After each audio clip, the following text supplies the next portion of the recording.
mosala tutapondu tutalituma na primise sala monzele sala sala sala mosala mekolo yemela primise epesaka nguya primise na ngai ya mofude ekoki na ngai yo.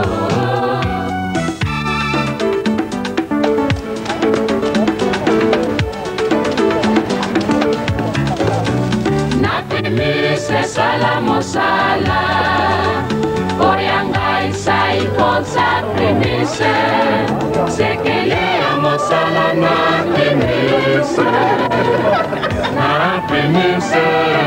Sukaya sekele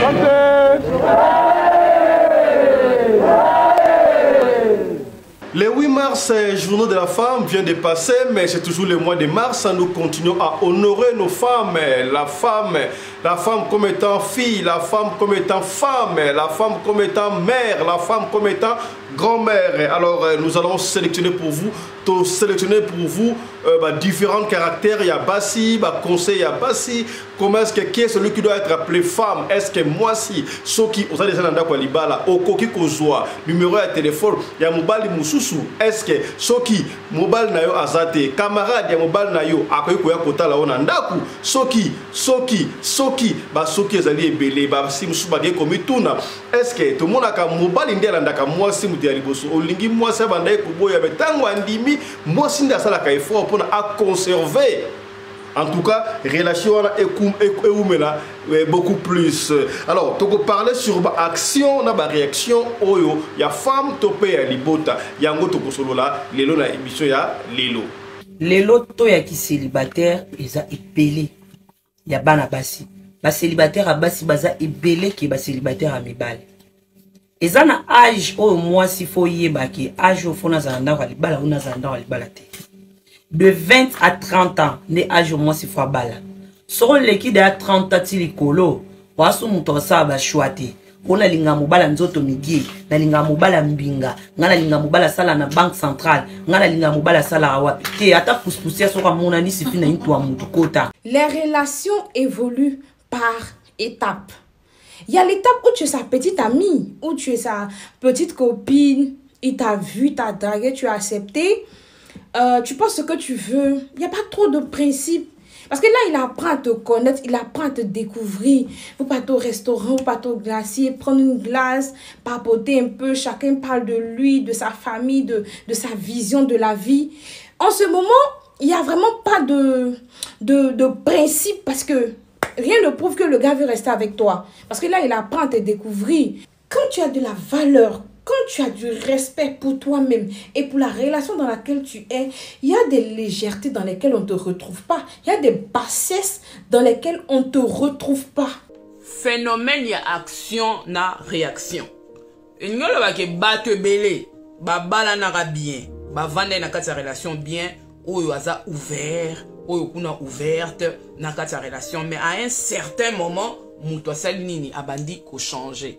Souvent bato ba constatera un changement mais bazo monate oyo nini ememi changement. Il faut to sala ke bana mabala ya na kati ba relation, camaraderie etc. Donc voilà, tant qu'on a ba relation, to sala très attention na ba acte tozo poser oyo mema ba partenaire na biso na kati sa relation va changer. Je sors d'un mariage et le problème que j'avais c'est le sexe. Faut le dire. Je sentais que je n'arrivais pas à le satisfaire toute seule. Ça faut le dire. Parce que si vous avez un homme qui a un appétit sexuel vraiment à chaque fois il le veut. Pour une femme qui travaille déjà elle ne peut pas assumer. Donc je suis pour qu'il y ait une polygamie saine. Et lorsque je parle de polygamie saine, c'est une polygamie dans laquelle bon les femmes ne sont pas dans la même maison. Ça veut dire chacune a son chez soi et à chacun son moment. Nos grandes sœurs qui se sont mariées et par la suite qui ont divorcé là. Nos grandes sœurs qui ont échoué dans leur mariage là. Pourquoi vous voulez nous décourager sur le mariage? Une fois que vous sortez de vos foyers là, vous venez vous asseoir sur les réseaux sociaux ici pour divulguer des mentalités. Oh, le mariage, C'est comme si mariage c'est une arnaque. Les hommes sont mauvais.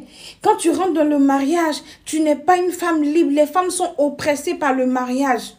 C'est quoi votre problème? Si ton mariage n'a pas marché, faut te taire, faut t'asseoir. Nous là, on va tenter notre chance. La guerre de l'Est doit prendre fin parce que ça laisse beaucoup de dégâts. Ça laisse des familles en détresse. Ton maman, elle a été violée en présence de son fils. Et après ça, elle n'a plus revu son fils. Son fils a commandé Soniwana. Na somo ya kufanda isika bongo maman na parce que il avait vu comment est-ce que sa mère a été violée par un certain soldat rebelle Cheka, mais aussi elle a aussi dit c'est pas seulement des rebelles qui violent des mamans à l'est, même le soldat de gouvernement. C'est vrai, on va y revenir dans cette émission, mesdames et messieurs. J'ai été violée par les rebelles Cheka, un rebelle qui s'appelle au nom de Cheka. J'ai été violée. Même par ma présence de mon fils, j'étais violée en présence de mon fils.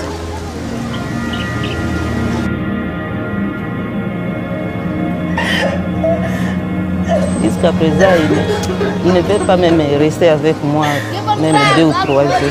Dernièrement, tu dis que comment est-ce que jeune fille TikToker qui est 3 points et pas il y a des komogobo aller nyo surtout aller na $1200 na iPhone na kasi. Bande ko basi ba fandi penyete ndeko mwasi oyo alingi ameka majito ndengeni ni yalla kena mobali kas ayibi mobali mbongo na telefone tango abimi akeyi boye banani bakangiye banzoyi bakangi mwana mwasi o tala ko baske banzoyi bakangi ne longi wana azali muyibi ayibaki eloko ya bato mobali o alala kina isomo ya bandeko tokozonga na wakana émission ya lelo. Yo muto lingaka kolia mosaka oh ngana leka mosaka utaka Nigeria utaka Ghana utaka Cameroun una bataka yango bela na boîte bien enfermée kitoko mosaka la teya oyebi ndengene basala ka mosaka wana tala nde basala ka mosaka oyo ekopesa yo debu ya kolia mosaka to la kisi yo kaka pona ko peigner oyeba po ezali oyo ezali mission ya éveil ya conscience ya kofungola misu tala ndenge basala mosaka oyo bota ba mosaka boliaka oyo utaki Ghana oyo utaki Mali oyo utaki Cameroun surtout ba Ghana baza spécialiste ya okota na ba mabulu boye atala na tout autour ici ka ba osa mosaka salite tala ce qu'on a sima mai mo ba oki mo so peza mai ya dale so peza mai ya nini donc eloko baninga ba olia bota place basala ango na Lubumbashi avenue Munongo et bebi ya kosakarate ba ya bitan kuna ba leli ba banda gouverneur Kiabula akota kuna amona ka avenue ote qu'est-ce qui ne va pas pour nini ya bongisi avenue Munongo te na Lubumbashi mais ya dingi azonga sous gouverneur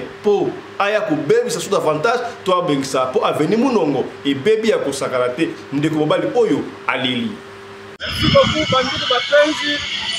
Comme vous le remarquez, tout comme avenue Mulongo, il est Kiabula litualakishia. Hii avenue mko naona ilikuwa mzuri sana.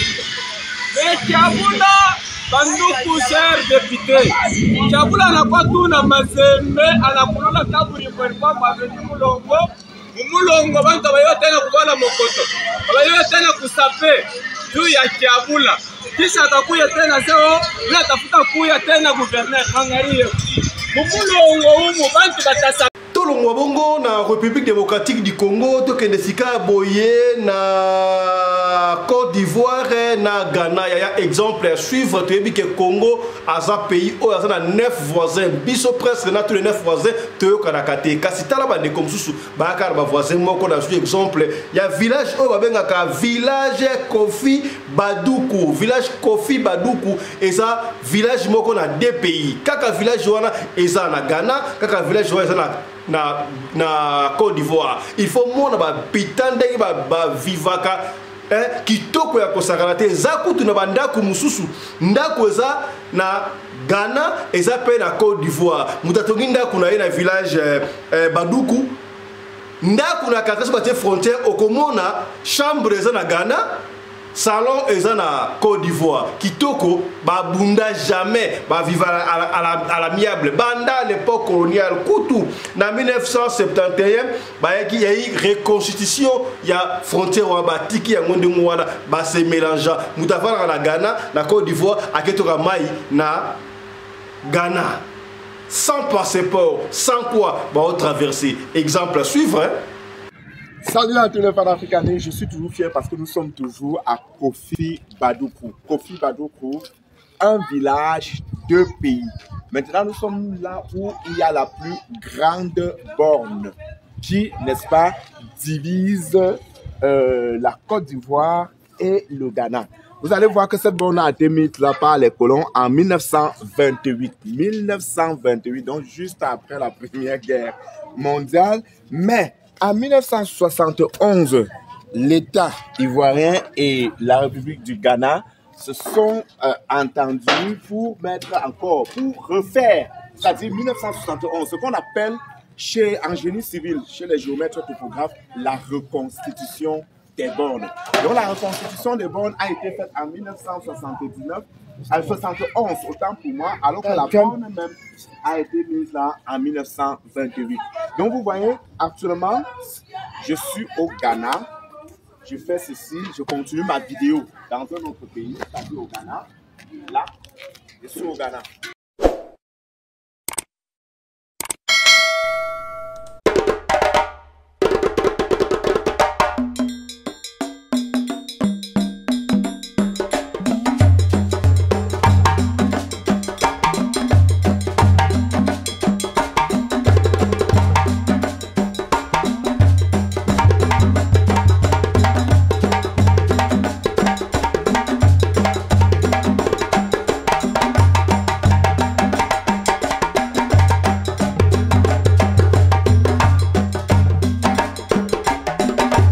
mobali mbinga na mwina ngolo aboya hydroquinone soki ezotambola basheri bazokwea mayanga na retrouve douce tendresse affection epa na yo nasalelo nini mpo ndimake na kupendaka sana shitakwacha